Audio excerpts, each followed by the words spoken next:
안녕하십니까. 서울창업허브와 함께하는 디자인 싱킹 고객 중심의 창업교육 22회차 시작하도록 하겠습니다. 이번 회차에는 다양한 수익 모델을 탐색하는 시간입니다. 그런데 그 수익 모델 탐색 중에서 첫 번째 시간으로 비즈니스 모델에 대해서 먼저 이해를 하고 넘어가도록 하겠습니다. 여러분들 아마 비즈니스 모델에 대해서 많이 들어보셨을 것 같아요. 비즈니스 모델이 무엇인가요? 비즈니스하고 모델이라는 단어가 합쳐진 거죠.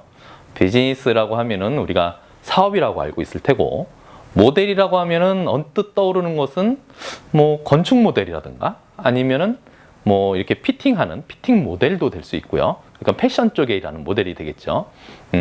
이런 걸 다 모델이라고 하는데, 이 모델의 의미를 좀 더 보면은 사실 어떤 특정한 형식, 양식에 맞춰 가지고 사람들이 볼 수 있게끔 표현을 해주는 그리고 정확하게 만들어준다라는 의미가 있죠. 우리는 이제 비즈니스 모델의 뜻을 한번 더 알아보도록 하겠습니다.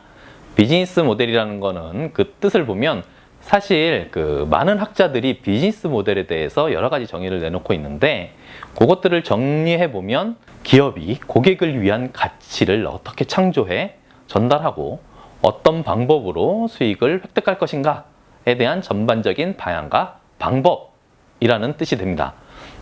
요 문구를 보고 한번 생각을 해보면 크게 한 3가지 정도로 그 구성 요소를 나눌 수 있을 것 같아요. 뭐냐 하면, 고객이라는 구성 요소가 비즈니스 모델 안에 포함이 되어 있고, 또 하나는 그거에 따른 솔루션이 있다는 거죠. 그리고 또 하나는 그에 따른 사업성이 어떻게 되는지, 사업성에 대한 구성 요소가 비즈니스 모델에 있다고 할 수가 있습니다. 좀 더 자세하게 보면 고객이라는 거는 이런 의미가 담겨 있죠. 누구를 대상으로 할 것이냐, 그리고 고객에게 어떻게 전달을 할 것이냐, 그리고 솔루션이라는 거는 어떤 가치를 만들어낼 것이냐, 그리고 이 가치를 어떻게 창출할 것이냐, 그리고 사업성이라는 거는 결국엔 수익을 어떻게 만들어낼 것이냐, 그리고 이 수익이 지속 가능하려면 어떻게 경쟁 우위를 점할 것이냐, 이런 게 고객 비즈니스 모델 구성 요소에 포함이 된다라고 할 수가 있습니다. 자, 우리가 비즈니스 모델을 놓고 볼 때 사실 기업에서 왜 비즈니스 모델을 필요로 하는지를 한번 봐야 될 것 같아요. 비즈니스 모델이라는 거는 사실 그 정의에서 보면 어떤 방향과 방법을 나타낸다고 했습니다. 기업이라는 거는 수익과 성장이라는 2개의 바퀴로 가고 있습니다. 수익이나 성장 둘 중에 하나가 멈추더라도 그 방향은 내가 가고자 하는 방향대로 갈 수가 없죠. 중간에 쓰러지게 되고 맙니다. 그런데 이렇게 가고자 하는 방향을 갈 때 조직이라는 거는, 기업이라는 거는 나 말고도 다른 사람들이 함께 해나가는 것이 바로 기업이고 조직이라고 할 수가 있습니다. 내 혼자만이 할 수가 있는 것이 아니죠. 사실 1인 창조기업이라고 있지만 법상으로도 5인 이하의 기업을 1인 창조기업이라고 얘기를 하고 있고, 사실 혼자서 하는 기업이라는 거는 사실 소상공 분야에 좀 더 가깝다라고 할 수가 있죠. 아무튼 우리는 이 기업이 같은 방향으로, 그러니까 제대로 굴러가기 위해서는 비즈니스 모델이라는 걸 수립을 해놓고 같은 조직원들이 함께 공유를 할 필요가 있다는 거죠. 그래야 같은 방향으로 같이 페달을 밟으며 나아갈 수 있을 테니까요. 자, 우리가 비즈니스 모델 중에서 사실 그 핵심이 되는 것은 고객이라고 할 수가 있죠. 그래서 그 고객에 대해서 좀 더 자세하게 알아보도록 하겠습니다. 고객이라는 것은 그 의미를 보면 제품과 서비스를 구입하고 매출을 올려주는 사람 또는 단체를 의미를 하고 있죠. 이렇게 고객의 의미를 봤는데, 그럼 이 고객이 왜 나의 제품 서비스를 구입을 하는가 라는 걸 한번 살펴봐야 되겠죠. 고객은 도대체 내 제품 서비스를 왜 구입할까, 이거에 대해서 한번 고민을 해보셔야 됩니다. 자, 이 사례를 한번 들어볼게요. 제가 만약에 벽에다가 구멍을 뚫고 싶어 해요. 그것도 한 0.6cm 정도 작은 구멍을 하나 뚫고 싶어 합니다. 그렇다면 저에게 필요한 것은 드릴일까요? 아니면 0.9cm, 0.9cm의 구멍 자체일까요? 잘 고민해 보셔야 됩니다.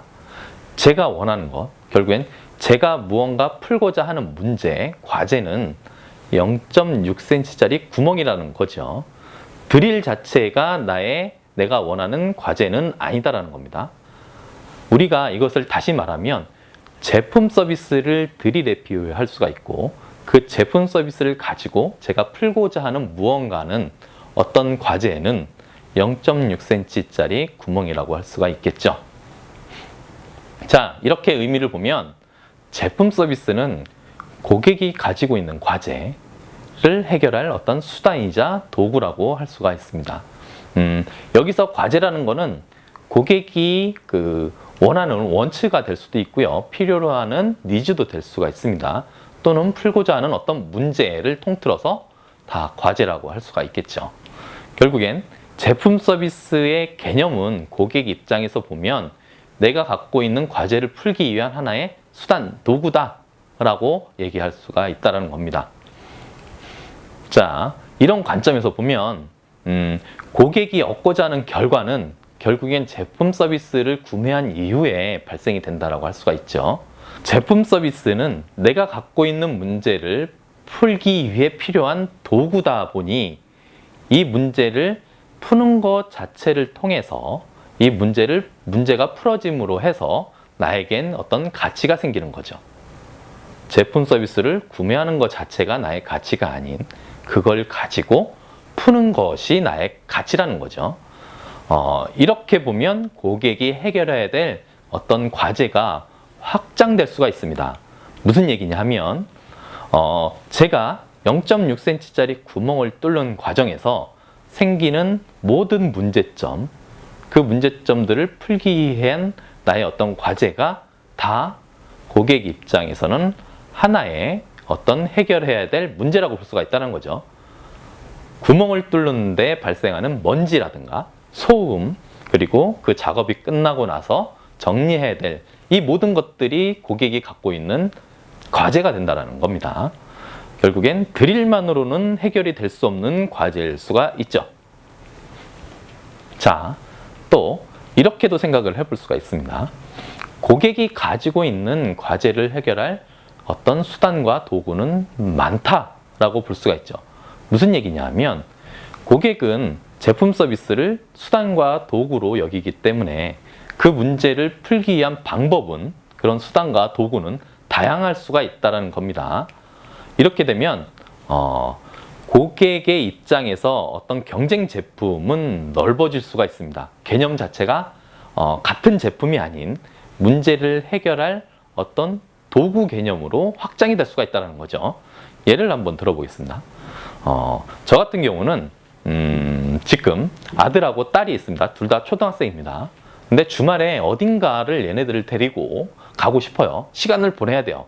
왜냐하면 집에서 가만히 있게 되면 아들과 딸이 보챌 테니까 어딘가에 가서 시간을 보내려고 할 겁니다.